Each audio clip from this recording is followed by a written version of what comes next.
না জেনে কুকুরের মাংস খেয়ে ফেললে গুনাহ হবে কিনা?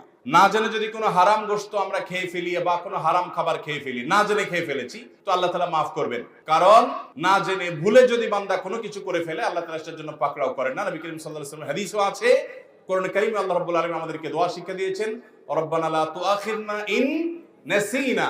আল্লাহ, আমরা যদি ভুলে যাই তাহলে আপনি আমাদেরকে পাকড়াও করবেন না। অতএব ভুলে গিয়ে কেউ কিছু খেয়েছে অথবা না জেনে খেয়ে ফেলেছে নিজের অজান্তে, তাহলে তার গুনাহ হবে না, আল্লাহ তাআলা তাকে মাফ করবেন। কিন্তু ঈমানদার তিনি খাবার যাচাই করে চেক করে খাওয়ার চেষ্টা করবেন।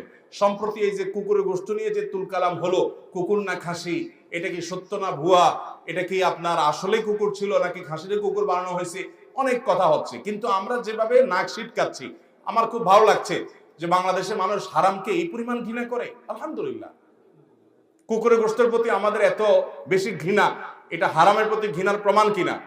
কিন্তু সেই মানুষগুলোই আমরা আবার সুদ ঘুষের মাধ্যমে উপার্জন করি, কিন্তু গরুর গোশত কিনে খাই।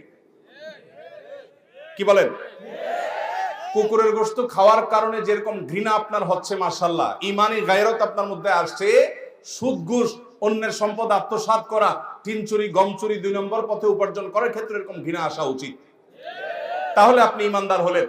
আর না হলে আপনি একটাকে হারাম মনে করলেন, আরেকটাকে হারাম মনে করলেন না, ব্যাপারটা সেরকম হয়ে যেতে পারে।